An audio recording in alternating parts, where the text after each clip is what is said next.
الحمد لله رب العالمين والصلاة والسلام على حبيبه محمد وآله وصحبه أجمعين.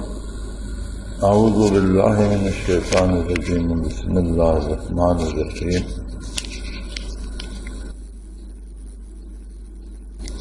ایک سوال ہے،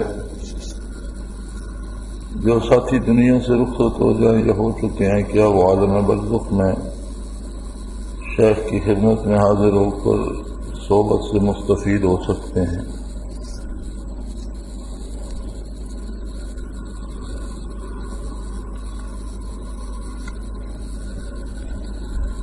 دنیا سے جب کوئی جاتا ہے تو موت زندگی کی انتہا نہیں بلکہ دائمی زندگی کی ابتدا ہے۔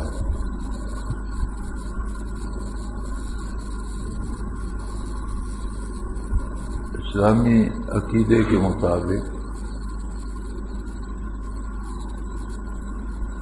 موت جسم پہ وارد ہوتی ہے، روح پر نہیں، اور موت نام ہے جسم کے تعلق سے جو دنیاوی حیات حیوانی ایک وجود میں پیدا ہوتی ہے، جس سے وجود زندہ رہتا ہے، وہ تعلق منقطع کر دیا جاتا ہے اور بدن کا عمل ختم ہو جاتا ہے۔ جب تک اس کے ساتھ روح کا رشتہ قائم تھا، وہ اچھا یا برا عمل کرنے پہ قادر تھا، نیک یا غلط عقیدہ رکھنے پہ قادر تھا۔ جب روح کا تعلق ختم ہو گیا تو اس کا کام ختم ہو گیا، مکمل ہو گیا، جو اسے دنیا میں کرنا تھا وہ کر چکا۔ لیکن روح کے لیے نہ موت ہے نہ فنا ہے، اور نہ کبھی روح فنا ہوگی۔ قل روح من امر ربی، روح عالم امر سے ہے، اور عالم امر پر فنا نہیں، امر صرف پہ باری ہے، مخلوق نہیں۔ فنا مخلوق کے لیے۔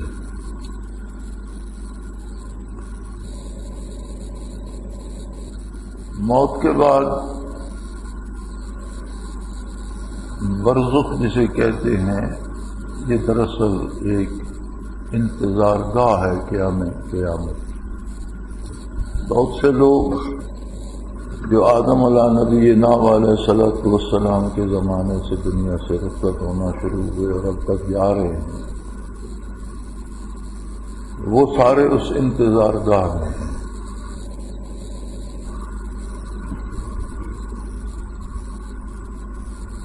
برزخ کا عذاب و ثواب جو ہے وہ ایک طرح سے برزخ میں انتظار گاہ میں جو قیام کی جگہ دی جاتی ہے روح کو، وہ اس کے دنیاوی کردار پہ جو اخروی نتائج مرتب ہوتے ہیں اس کے مطابق ہوتے ہیں۔ مشرک ہے، کافر ہے،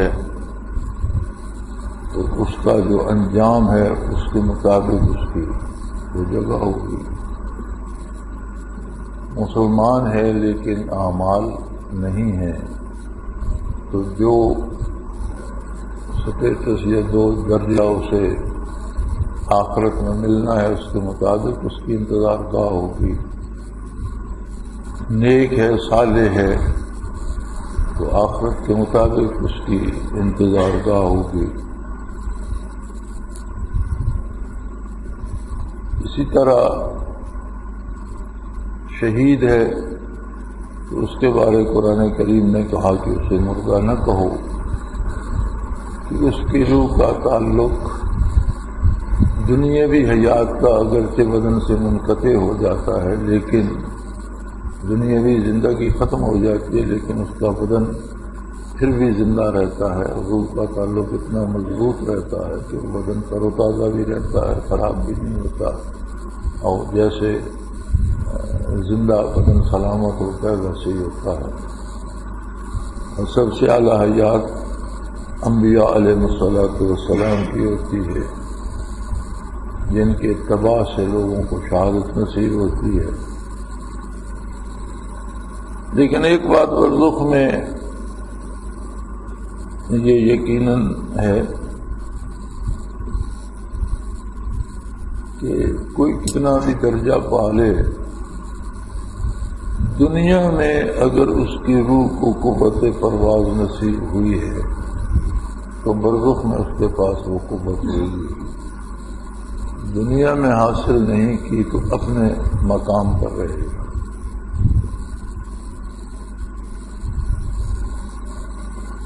اور جس طرح دنیا میں ایک خاص حد پر جا کر ایک استعداد نصیب ہو جاتی ہے کہ ترقی درجات نصیب ہوتی رہتی ہے، برزخ میں بھی اگر کو ان کیفیات کو پا کر فوت ہوا تو اگرچہ عمل منقطع ہو جاتا ہے لیکن ان کیفیات کو پانا بھی تو ایک عمل ہے۔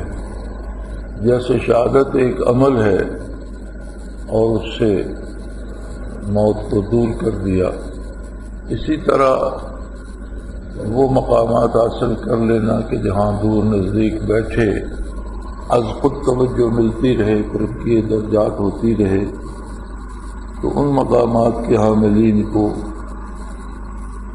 کسی نہ کسی طرح سے ترقی نصیب ہوتی رہتی ہے، جو منازل میں نہ ہو لیکن وہاں کی کیفیات میں، لذات میں کسی نہ کسی طرح سے برکات میں ترقی نصیب ہوتی رہتی ہے۔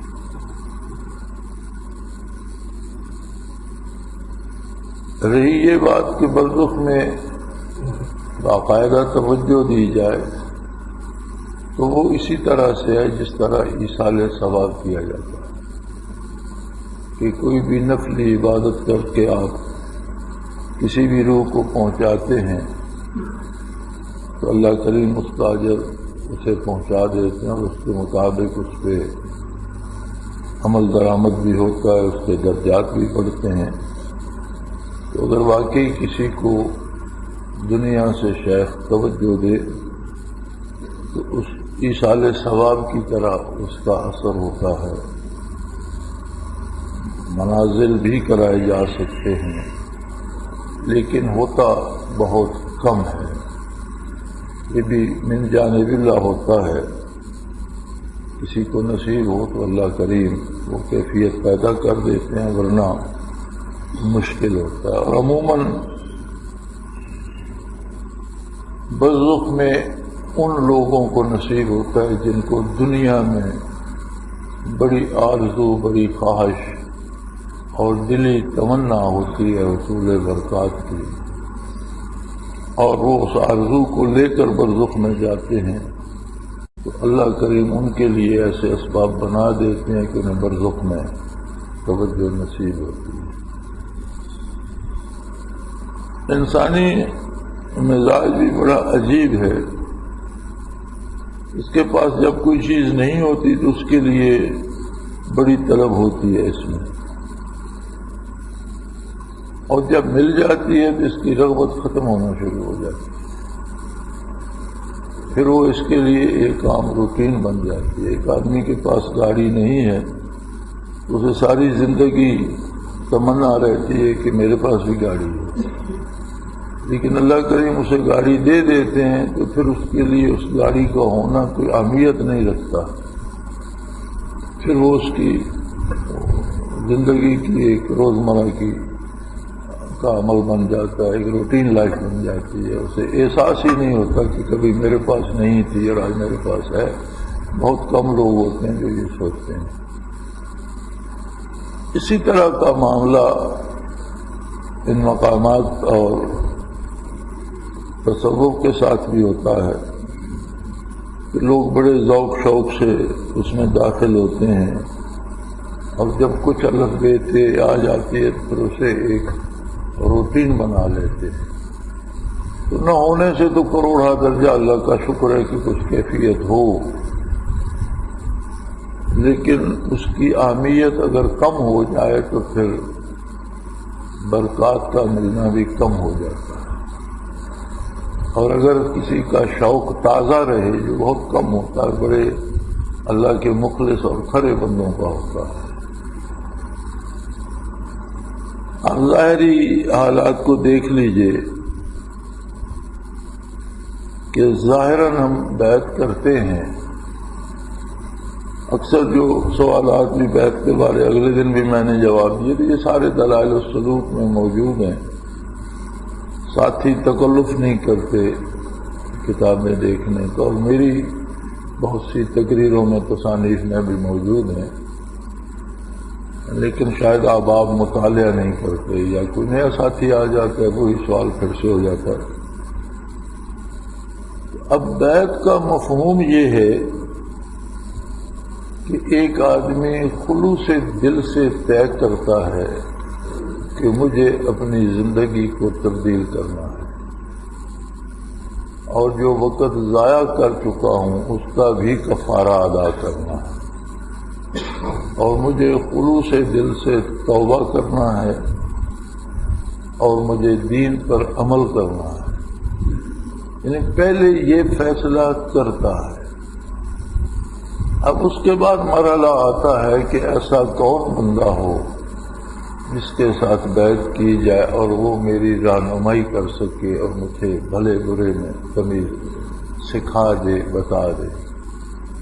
تصوف میں یہ ہوتا ہے کہ بندے کا ارادہ اس سے بھی کچھ آگے ہوتا ہے کہ میں تلافی مافات کروں اور مجھے برکات نبی بھی نصیب ہوں، میرا دل روشن ہو جائے، مجھے تجلیات باری نصیب ہوں، برکات نبی کریم صلی اللہ علیہ وسلم نصیب ہوں. یہ بہت بڑا فیصلہ ہے. ایک طریقہ ہے ساتھی آتے ہیں، آپ لوگوں نے بٹھا دیتے ہیں، خواتین آتی ہیں وہاں وہ بٹھا دیتے ہیں، کپڑا پکڑا کر میں بھی بیعت کر لیتا ہوں. لیکن دیکھا یہ گیا ہے کہ اکثریت خانہ پوری کرتی ہے. چلو بیعت ہو گئی، لسٹ میں نام آ گیا. بیعت سے پہلے کی سوچ اور بیعت سے بعد کی سوچ میں کردار میں کوئی فرق نہیں پڑتا.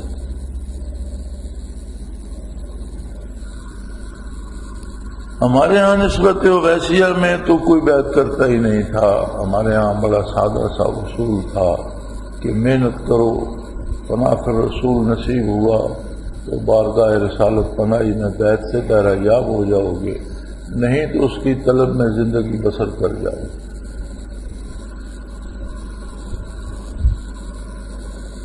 تو پھر جب یہ گمراہی بہت عام ہوئی اور لوگ بے دین اور بدکاروں سے بیعت ہونا شروع ہو گئے،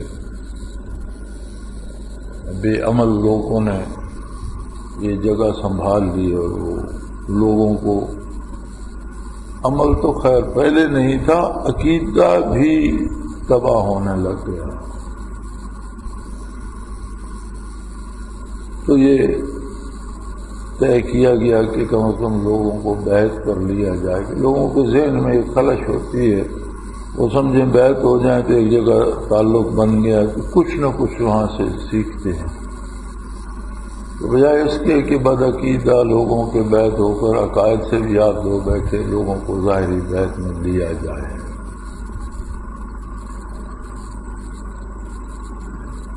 تو بیعت ظاہری کا سلسلہ شروع ہوا. ہم لوگوں نے تو برسوں بغیر بیعت کے مجاہدہ محنت کی، توجہ حاصل کی. یہ تو 70 کی دہائی کی بھی غالباً آخری سالوں کی بیعت ہے کی بات ہے کہ بیعت لینا حضرت نے شروع کی، اور پھر وہ سلسلہ چلا آ رہا ہے. لیکن آپ خود اندازہ کیجئے، جو لوگ بیعت ہوتے ہیں وہ خود اپنا تجزیہ کریں. تو لوگ طے کر کے نہیں آتے کہ مجھے بیعت ہونا ہے اور اس سے مجھ میں کوئی تبدیلی آنی چاہیے.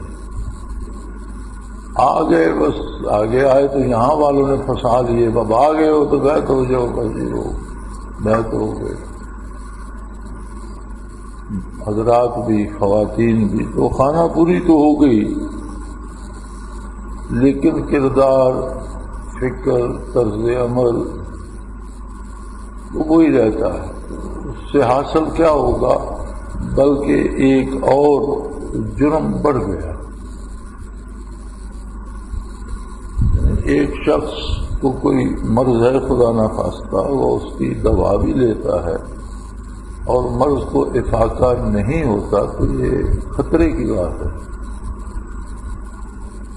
یا تو دوا غلط ہے، اور اگر دوا صحیح ہے تو پھر مرض اتنا بڑھ چکا ہے کہ دوا سے بھی فائدہ نہیں ہو رہا. تو اگر اصلاح نہیں ہوتی تو یا تو اس نے بیعت غلط جگہ پہ کی، اس کی تحقیق ہونی چاہیے. اور اگر وہ سمجھتا ہے کہ نہیں بیعت تو صحیح جگہ کی ہے تو پھر اس میں تبدیلی کیوں نہیں آتی؟ پھر اس کا جو طریقہ عمل ہے یا اس کے جو خیالات ہیں ان میں بہت زیادہ خرابی آ چکی ہے، تو اسے اپنا تجزیہ کرنا چاہیے کہ کہاں خرابی ہے اور اس کی کیسے اصلاح کی جائے. تو برزخ کا تعلق بھی اس دنیاوی رشتے پہ استوار ہے. جیسے حدیث شریف میں وارد ہے، من تشبہ بقوم فہو منہم، او کما قال رسول اللہ صلی اللہ علیہ وسلم، کہ جو جس قوم کی مشابہت اختیار کرے گا میدان حشر میں اسے انہی لوگوں کے ساتھ کھڑا کیا جائے. علامہ ابن خلدون رحمۃ اللہ تعالی علیہ نے اپنے مقدمے میں اس بات پر بحث فرمائی ہے کہ لباس اختیار کرنے سے کیا ہوتا ہے، یا اس قوم کی شباہت بنانے میں کیا حرج ہے کہ اتنا سخت فرما دیا نبی کریم صلی اللہ علیہ وسلم نے کہ جو جس قوم کی شباہت بنائے گا حشر میں انہی کے ساتھ اسے کھڑا کیا جائے گا. تو بڑی سخت وعید ہے، بڑی سختی سے فرمایا گیا. بہت بڑی سزا ہے کہ ایک شخص کی اگر اس کا حلیہ ہندوؤں سے ملتا ہے اور ساری عمر نمازیں بھی پڑھتا رہے اور قیامت کو ہندوؤں کے ساتھ کھڑا ہو، تو بڑی عجیب بات ہے. تو اس پہ بحث کرتے ہوئے فرماتے ہیں کہ کوئی کسی قوم کا حلیہ محض ویسے ہی نہیں بناتا. سب سے پہلی بات یہ ہے کہ ہم وضع قطع اور لباس جس فرد یا جس معاشرے یا جس قوم کو دیکھ کر اس جیسا بناتے ہیں تو وہ لباس پہننے سے پہلے اس کی بہت سی برائیاں ہماری نظروں میں بدل چکی ہوتی ہیں، انہیں ہم برائیاں نہیں سمجھتے. یعنی اگر ہم یہ سمجھیں کہ یہ اس طرح کا لباس جو لوگ پہنتے ہیں ان میں کتنی خرابیاں ہیں، ہم وہ لباس ہرگز نہیں پہنیں. اور اگر ہم نے وہ لباس پہن لیا تو اس کا مطلب یہ ہے کہ ان کی جو ظاہری خرابیاں ہیں یا جو عقیدے کی خرابیاں ہیں یا جو کردار کی خرابیاں ہیں وہ ہماری نظروں میں خرابی نہیں رہی. ہم اگرچہ اس خرابی میں مبتلا نہ بھی ہوں لیکن جو خرابیاں ان میں ہیں وہ ہماری نظر میں خرابی نہیں رہی، اس لیے ہم اپنی شباہت ان جیسی بنائیں گے. اگر ہم ان کی خرابیوں کو برا سمجھیں گے تو ویسی شباہت کبھی نہیں بنائیں. تو وہ فرماتے ہیں کہ جب خرابیاں بھلائی نظر آنے لگیں تو یہی تو برائی ہے جس پر اجر مرتب ہوتا ہے، سزا مرتب ہوتی ہے. صرف اسلام قبول کرنا ہی اسلام نہیں ہے بلکہ رد کفر مقدم ہے. کلمہ اسلام کو دیکھیں تو لا الہ سے شروع ہوتا ہے کہ کوئی بھی عبادت کے لائق نہیں، یعنی رد شرک رد کفر پہلے ہے اور اس کے بعد قبول کرتا ہے الا اللہ، ہاں مگر اللہ عبادت کے لائق. تو کسی چیز کو قبول کرنے سے جو اس کی مخالف ہے اس کا رد مقدم رکھا گیا ہے کلمہ طیبہ. توحید کو قبول کرنے سے پہلے ہر طرح کے شرک کا رد جو ہے وہ پہلے رکھا گیا.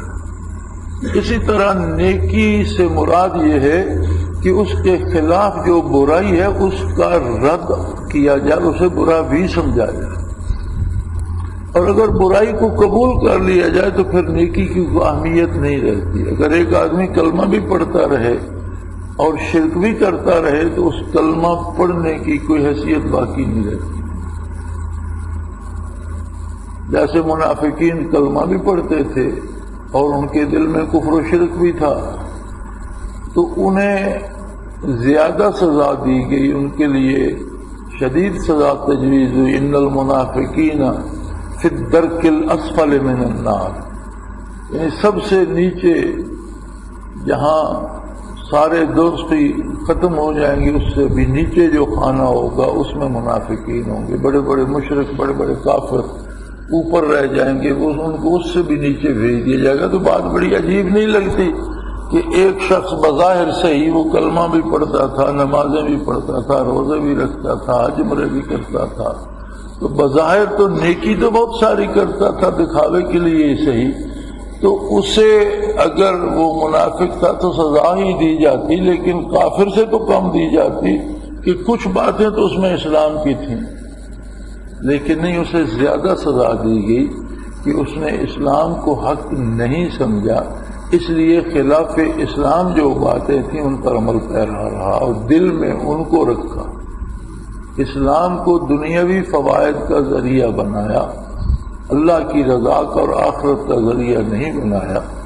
اس لیے منافقین کو جہنمیوں کے بھی نیچے رکھا جائے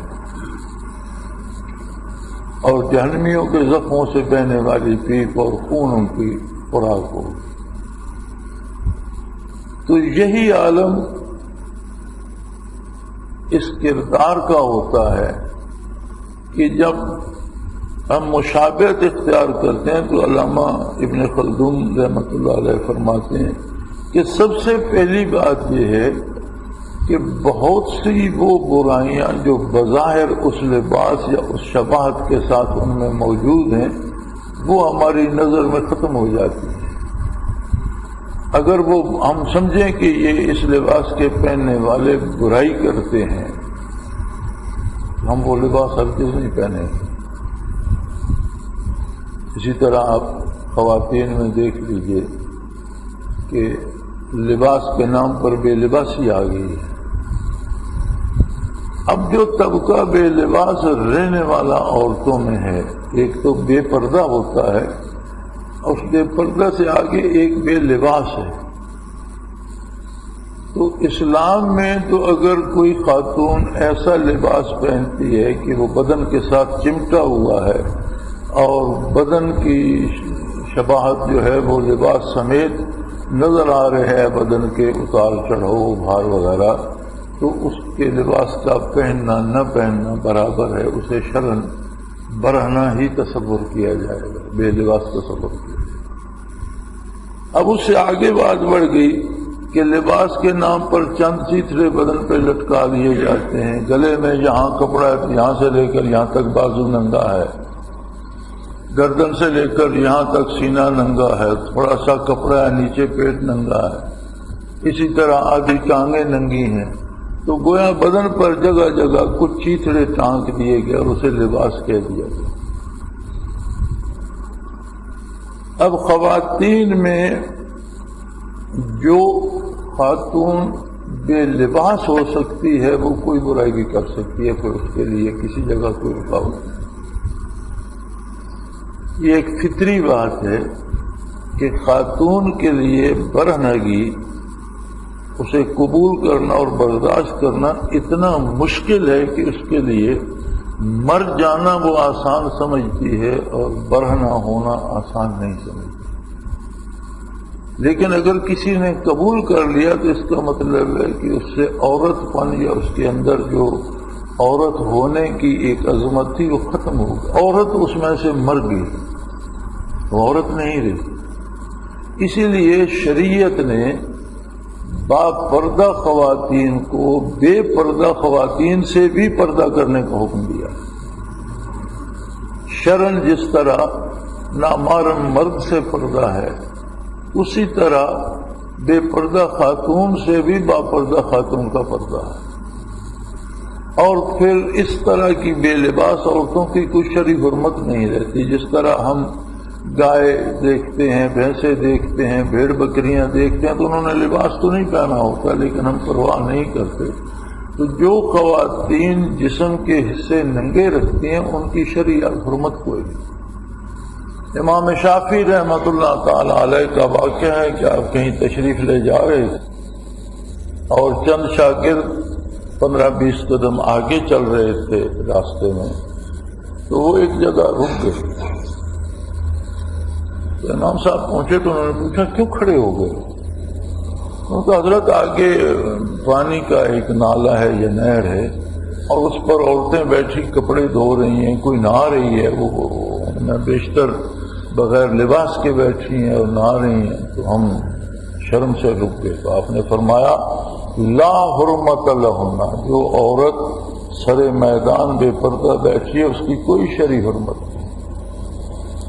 آپ گزر جاؤ، راستہ ہے، آپ بھی گزرو ہم بھی گزریں گے، ان کی کوئی شرعی حرمت نہیں کہ وہ بے لباس بیٹھے ہیں اور ہم اس طرف پشت کر کے کھڑے رہیں کہ ان کے احترام میں فرق نہ، انہوں نے اپنا احترام کھو دیا۔ وہ عورتیں نہیں ہیں، جس طرح جانور بے لباس پھرتے ہیں اس طرح سے ایک جانور ہے۔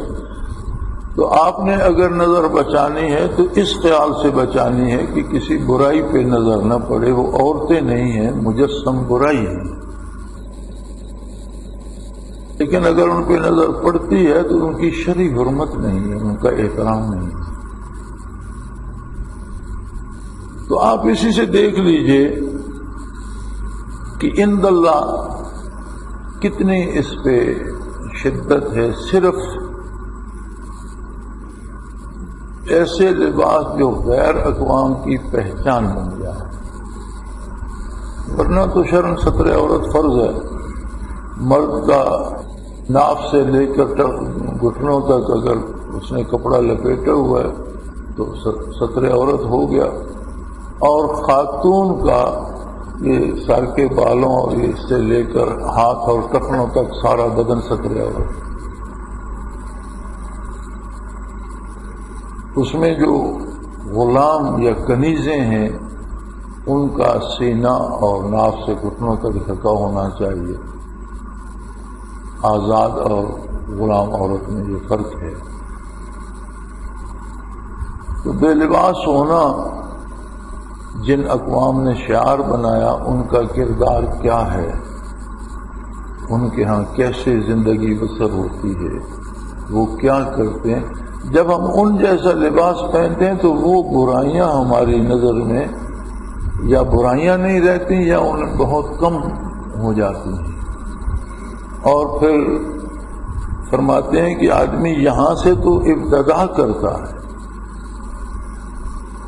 اگر اسی روش پہ رہے تو آگے وہ اس قوم کے کرداروں میں کہاں تک جائے گا۔